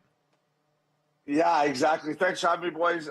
Big fan of the show, and ever since I went on your show last year and started listening to you boys, I was terrible in fantasy. And I know it's early, but I'm 5-1 right now. I'm winning, so I got to give some credit to your boys and the inside scoop I've got from listening to you guys. And I got Cooper on my team. I made a big trade last week, and obviously he's a Buffalo Bill now. So I got Josh on as my quarterback and Cooper now on my team. I like where I'm heading, fellas. Oh, wow. That's a great move on your part. Well done. Well done. All right. Yeah. So as Mike said, we're about a week into the season, but I want to ask you a big picture question. On Tuesday, Alex Ovechkin got a 700 assist. He's one of the 60 players now to get 700 assists, but only one of 6 to have 700 goals and 700 assists. He's only 42 goals away from passing Gretzky or tying Gretzky for goals, which almost seems unheard of. Not going to catch Gretzky in assists or points. So where do you put Alex overall all time with the career that he's having? Yeah, you know what, I saw last night that he got a 700, apple, as we call it in hockey. And when you think of Ovi, you think of a pure goal scorer, like you said, right? 42 behind the greatest player to ever do it, and maybe the greatest guy to ever play the game in Gretzky. Listen, people ask me when you first made the NHL, who was the first player where you're like, whoa, maybe I shouldn't be out here. And that was Alex Ovechkin. I got traded from Anaheim from the West Coast to the East Coast. We went into Washington to play him, and his speed and strength and the way he could shoot the puck through traffic and everything he had, he was just a beast. And obviously his longevity to be where he is now, he's so good for the game. He still plays with that energy. When you see him score goals, it feels like it's his first goal every time he scores, and he's got, on his way to beat Gretzky. So he's right up there with the best players ever, and to have 700 goals plus 700 assists, it's absolutely amazing. It's an incredible note to start the season on there. And that was kind of my big question for you here. You played in over 500 NHL games. They're long seasons. You guys, basketball, baseball, it's so different from our sport in football. So how did you approach the start of the NHL season and trying to kind of work your way into what you know is a long, incredibly physical season? Yeah, it's a good question. Training camp's a little bit different nowadays than when I played. It was a little bit more grueling back then. So you're always happy to get camp over with. But at the same time, you realize that you got an 82-game season and you want to stay healthy. The points are just as important at the start of the year as the second half of the year. And you want to get off to a good start. But for me, it was always, right around American Thanksgiving is where you wanted to look at your team as your benchmark. All right, boys, where are we? Are we in the playoffs? How many points out are we? But now the league is so close. You see it, it comes down to a point here or there to get in the playoffs. So you can't just turn it on and turn it off. Last night, the Oilers finally won their first game. We all know they had a little Stanley Cup, final hangover, but that was a big win for them last night just to get some momentum going. But it's been a weird start. The Avalanche are 0-3. Like I said, the Oilers are now 1-4. So it's been kind of a weird start. The Calgary Flames are 4-0, which is absolutely crazy to me. You mentioned a point here or there can make a difference, and obviously that is very true. So with that in mind, what teams that were just outside of the playoffs or missed the playoffs totally would you say have the best chance of getting in the playoffs this year? Yeah, I think out west here, the Seattle Kraken, Dan Bylsma, one of my former teammates, one of my favorite teammates. We call guys in our locker room guys glue guys. He was the ultimate glue guy. I think he's going to come in there and bring some energy. They spent some money and went out and got my boy Brandon Montour from the Florida Panthers. Chandler Stevenson who won a Stanley Cup 2 years ago in Vegas. So I look for them to fight their way back in the playoffs. And out east, for me, it's a young team in the Ottawa Senators. They bring in my boy Travis Green as the head coach. Allmark they get from Boston, just to give them a legitimate number one goalie that they haven't had for, fellas, I can't remember how many years. And I love their captain. U.S.-born player Brady Tkachuk is an absolute old-school pro. He can score over 30 goals. He can get over 100 penalty minutes. He'll fight. He'll chirp. I absolutely love that kid. So for me, I think the Ottawa Senators are ready to take that next jump. The favorites to win it all this year, Edmonton number 1, Florida Panthers, the defending champs at number 2 here. You mentioned the slow start for Edmonton here. Which of those teams do you think that we saw meet in the Cup final last year actually has the best chance to make it back? Yeah, I'm going to go with the Edmonton Oilers. And listen, I love the Florida Panthers. I took them last year. I got them about maybe about a month from here. I got them at plus 1,800 on DraftKings. and we all know what happened. They won the Stanley Cup. So, but for me, they've been to the finals the last 2 years. You boys know, you guys played an extremely physical sport in football. It's hard to get back there 3 years in a row. And I just think eventually human nature, you see right now, right? Barkov's out. Matty Tkachuk's dealing with a little bit of an illness. I just think over the course of 82 games, I don't know if they can keep up with it with their body and mentally. So for me, it's the Edmonton Oilers. I think it's only a matter of time before Connor McDavid wins one. We saw what he did last year. They went out and got Arvidsson and Jeff Skinner, a couple more veteran guys. To me, watching the Oilers right now, though, their back end, they're missing a right-handed shot D-man. Now, that's something their GM can address at the deadline. But to answer your question, the Edmonton Oilers, to me, are the team that can get back there. Well, and I guess for Canada's sake, you look in 21, Montreal made it in and lost 4-1 to Tampa Bay, and then last year Edmonton made a great comeback but lost 4-3 to Florida. The last Canadian team to win it, I believe, was Montreal in '93. So I take it you're saying Edmonton's the best bet for the next Canadian team to win, or you had more than a few that were in the playoffs last year. Anybody else with that chance? Yeah, I think the Toronto Maple Leafs, bringing in Craig Berube, Chief, he's an absolute legend, bringing in some more old school mentality for him. And then obviously when you have Austin Matthews, and they made some great trades on the back end with Chris Tanev. For the Toronto Maple Leafs, for me, it's just goaltending, though. I hope their goaltending can hold up. But if you're looking for another Canadian team to tickle on DraftKings, I think the Toronto Maple Leafs can do it. All right, we know you mentioned the Seattle Kraken before. They were the upstart a while back. The Utah Hockey Club right now, where are you at on the name first off? Are you a guy that's looking forward to the Yeti? I think there's something clean about the hockey club, kind of like when we had the Washington football team in D.C. Right. Listen, when there was the first the Washington football team, I was like, oh, that's brutal. And then it kind of grew on me. And the same with the Utah Hockey Club. I like it. Listen, they have a great owner in Ryan Smith. I got to know this guy over the course of the summer, playing golf with him in Gaza Ranch. Obviously a hoops guy first with the Utah Jazz, but such a cool dude, a great family man. What he did to bring the Utah Hockey Club to Salt Lake as quickly as he did, he's an absolute G. I think they're going this way. They're going this way. I know a lot of the guys, Clayton Keller, Nick Schmaltz, Barrett Hayton, they got great players. The fans look great. I love the hockey club name. I think they should stick with it, but I'm with you. I heard the Yetis, but right now I'm all in on the hockey club, fellas. Yeah, the Yeti, though, will be so much better memorabilia that you can make with sweatshirts and hats and everything. And the league thinks about that. There's no doubt about it. Connor McDavid, clearly the number one player. How far then is the drop-off till the next because he's so dominant? Yeah, well, last year, obviously, our reigning MVP, our Hart Trophy winner is Nathan McKinnon from the Colorado Avalanche. Joker came out and gave him the trophy at the start of the season this year. Nate's right there. Leon Draisaitl, a guy who just signed for $114 million in Edmonton's also right there. And then when you look at the defense position, Cale Makar, Quinn Hughes, but you got to give it to Connor. Just his every year of coming out and somehow getting better and looking faster and getting more points. I mean, 2 years ago, they say he didn't shoot the puck enough. Once you go out, dude, scores over 50 goals. Last year gets off to a slow start, storms all the way back. They win 18 straight to get back in, goes all the way to the Stanley Cup final. So right now there's so many skillful players, and you could throw Austin Matthews in the mix too as a pure goal scorer. He almost got 70 last year. So there is so much skill in the league right now, boys. It's absolutely crazy, but you got to give it to Connor just because every time he touches the puck, he just does stuff that other guys can't do. All right, speaking of goal scorers, I want to get you out here on this. Last night, we got a fun one here. The Minnesota Wild had a big win, and Philip Gustafsson scores the goalie goal for them in the middle of that route. Where's the goalie goal rank on the list of things that you can get in a hockey game that you're a fan of? Yeah, well, as an ex-player, as a defenseman, didn't score much. My worry was always like if a goalie got an empty netter and he had one and I didn't have a goal all year, I'd be like, is this really going to happen to me? So from my ex-player perspective, I was like, man, I never want the goalie to get an empty netter on me because I didn't score many goals, boys, but I saw the highlight last night on our Missing Curfew team text. The boys were like, goalie goal alert, goalie goal alert. So, listen, he got lots of wood on it. We call that a big high sauce pass. It was absolutely perfect. And, boys, I'm not going to lie to you. Listen, I only had 13 career goals, but at the end of practice as D-man, we would try that, right, for an empty netter if the goalie's pulled. It's not as easy as it looks. So, for Gustafsson to do that with all that big equipment and put it right in the heart, that was unbelievable. It's a beautiful thing there. I appreciate you speaking up on behalf of defensemen everywhere, showing people it's not as easy as you think when the goalie gets pulled to go down there and send one the distance. It's awesome stuff, man. Everybody, as always, check out Missing Curfew. Some of the best in the business here. Shane O'Brien, we appreciate the time this morning, brother. Thank you. Hey, anytime, boys. I'm big fans. Keep it going.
All right, guys, time to finish off the show the way we always do. This, that, and the third. 3 quick stories to send you to the rest of the day.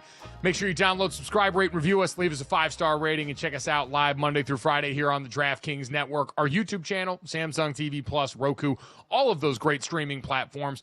But if you have to miss us live or any of our great guests, shout out to Shane O'Brien from Missing Curfew, former NHLer, giving us some game as we head into the start of that season, about a weekend now. If you missed that, you can check it out wherever you get our podcast or available right here as soon as we get done on YouTube. Guys, let's get to this and start off in the NBA. We talked a lot about the association as they get ready to start the season, and some unfortunate injury news coming out today. The Oklahoma City Thunder announced that Isaiah Hartenstein suffered a small non-displaced fracture in his left hand in Tuesday's preseason game in Denver and is going to be reevaluated in 5 to 6 weeks. So, Dad, a Thunder team that for a lot of people, the favorite to win the Western Conference and certainly a live dog when it comes to winning the title overall. He was a big pickup. I know it doesn't seem like necessarily the splashiest name, but when you consider how close that team has been now to being over the cusp and being a championship contender, there's a lot of people that thought his toughness on the interior would go a long way. So this is a big blow to start the season. Oh, it absolutely is to miss that much time. The one thing you always worry about with any player, and then especially a big player, is fatigue and cardiovascular. But it not being a lower body injury, he can certainly keep up with cardio. Now, not playing actual basketball with the hand, but he could certainly mimic basketball to the best of his ability because it is an upper body injury. So from that standpoint, at least when he's healthy, he can hit the ground running more than if it was a lower body injury. I'm trying to find any silver lining in the fact he's going to miss 5 to 6 weeks. No, I'm with you. It's brutal out the gate, and you also hate to see this for a player just in general. We talk all the time. Injuries are bad enough, but when they come at the start of the season after a long off season where you've been getting ready for this, in Isaiah Hartenstein's case, coming over to a new team that he's trying to get acclimated to and be an important part of the way he was for the New York Knicks. He was an enforcer on the interior, and when you go back and look at what undid Oklahoma City last year in the playoffs, it was Chet Holmgren not really having someone else to help him with some of the bigs around the interior that we see in the rest of the Western Conference. And so this was in many people's mind a move that could go a long way in the right spot to helping this team out. And now you're going to have to come back and worry about that to some extent there, but just acclimating him to this team in general, that's a big step back for them. I think it's one of the more, obviously physically time missed and debilitating, but mentally as well. When you're coming off an off season, when you're getting ready to play a season and you get hurt before a game, it's like an NFL player or any player getting hurt in training camp. When you're preparing, when you're at your best, you're at your peak physical condition before the regular season starts and you start breaking your body down, you get hurt and have to miss time. Now, he doesn't have to miss the whole season. That would really be unbelievably mentally draining if before you even step court or ice or field on for a regular season, you miss the season. But still, just to prepare and get ready to hit the ground running at your full strength and to have to miss extended time mentally has got to be very tough as well. Yep, hate to see that for Isaiah. So again, he'll be reevaluated in 5 to 6 weeks for the Oklahoma City Thunder, but a big blow to a championship contender before we even tip up to start this season. Guys, let's get to that and talk about some mysterious alien black balls washing up on the beach in Sydney, Australia. Apparently, hundreds of these things, mysterious black tar-like balls, have washed up on 2 popular Sydney area beaches, prompting lifeguards to close those strands to swimmers. They began appearing on Coogee Beach in Randwick area on Tuesday afternoon, the local mayor said, leaving flummoxed Australian authorities scrambling to find out what they might be and where they came from. Now, the simplest solution to this is probably we've been polluting our oceans for years, doing a bunch of things that are wholly unnatural in an area of the world that we understand less than we understand deep space, but who doesn't love a good alien theory, right, guys? Maybe they've dropped these as tracking devices to try and learn more about us. This feels like the start of the alien invasion movies, although it's more likely, like an oil spill or something like you mentioned. Yeah. We can all hope it's like I don't want to hope for an alien invasion, but wait a minute, what the hell? I'd like to think there are nice aliens, because there are aliens, right? We're all in agreement upon that. We're not the only people in the friggin' universe. There are aliens out there. Obviously. I would like to think that they were nice aliens, just like ghosts. I would like to think that there are nice ghosts. I'm sure there's bad aliens and bad ghosts, but I would like to think of the nice kind. But to Jesse's point, that it's probably a tar ball which is formed when oil comes into contact with debris and water.